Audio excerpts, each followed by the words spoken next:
Dear lecturers and fellow students, I'm Emmanuel Abedi, the group leader for Group 12. Our presentation today asks a simple but powerful question. If critical thinking is so important for development, why do people, even the educated, so struggle to think critically? So, critical thinking is the disciplined process of analyzing and interpreting information in order to reach reason and justify conclusion. It requires the ability to assess evidence, identify assumptions, detect logical facilities, and remain open to revising one's belief when confronted with new information. Thank you. In addition, critical thinking is widely regarded as a foundation for development because it improves decision making at both individual and societal levels.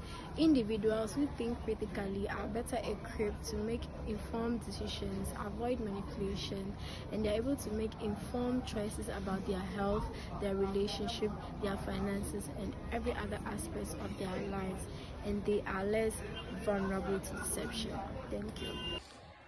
Alright, so critical thinking is also essential for scientific and technological progress. Scientific inquiry requires the questioning of assumptions, the testing of hypotheses, and the objective evaluation of evidence.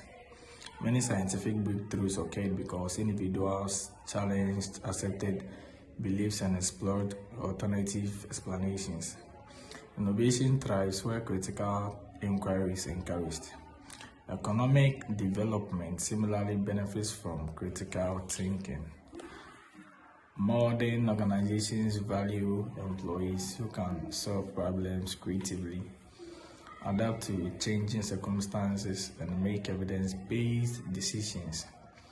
Knowledge economies increasingly depend upon workers who can analyze complex situations rather than simply perform routine tasks. Consequently, critical thinking has become one of the most sought-after competencies in the 21st century. Despite its importance, however, critical thinking is not easily practiced. The obstacles are deeply rooted in human psychology and social experience. Education and social bias. Education does not always guarantee critical thinking because many educational systems emphasize memorization over analysis. Students often learn to accept and reproduce information rather than question assumption or evaluate evidence. Cultural respect for authority and social pressure to conform can further discourage independent thinking. Additionally, social media echo chambers reinforce existing beliefs, making it harder for people to think critically and objectively. Traditional education often focuses too heavily on finding predetermined correct answers rather than teaching students to ask deep questions. This leaves students unequipped for real-world problems, which are inherently complex and require independent judgment and comfort with ambiguity. Virtue and reason. Critical thinking is not just a set of cognitive skills. It requires a deep commitment to reason.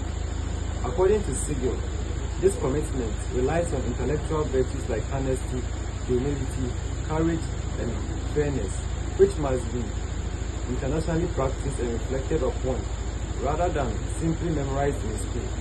The growth mindset advantage. Greg's theory supports this by showing that intellectual growth depends on how we handle mistakes.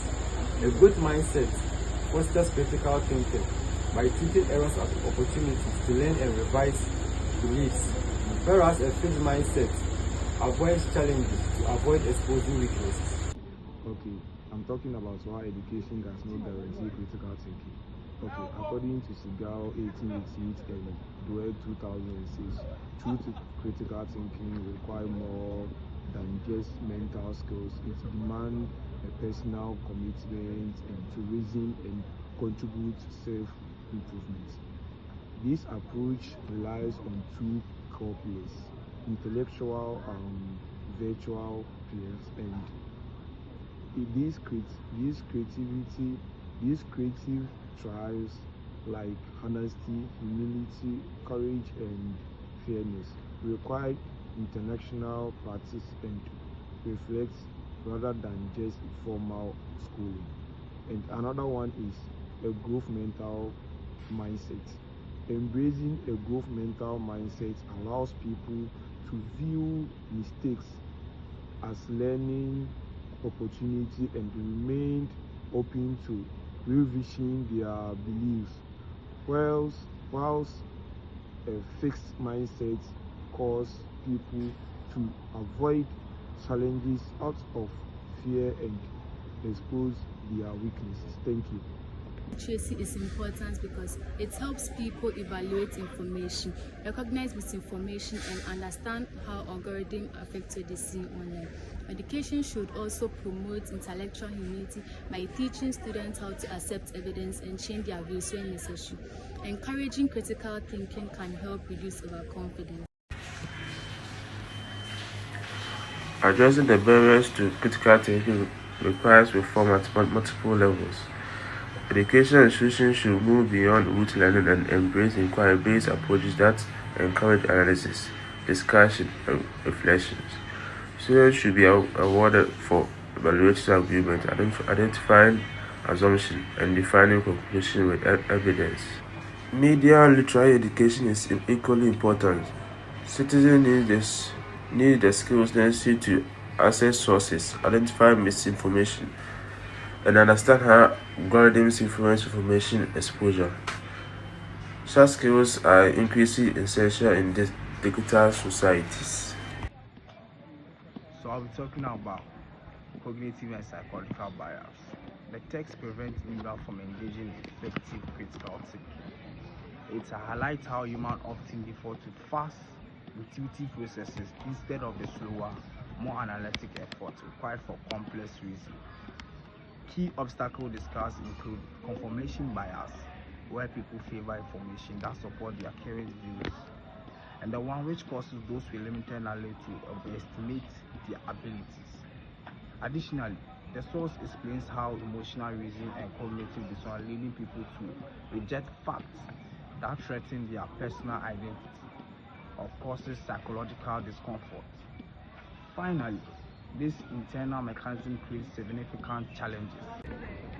To sum everything up, critical thinking is important because it helps people make informed decisions, solve problems, and grow personally. However, education alone does not guarantee critical thinking. Human thinking is often influenced by bias, emotions, social pressure, and cultural beliefs. True critical thinking often requires open-mindedness, humility, and ready to examine evidence, accept new ideas, and change their views when it's necessary. So therefore, the entire study draws us to the contribution of John Dewey, who promoted the reflective thinking, Paul Richard and Linda Elder, who developed the critical thinking standards. Thank you.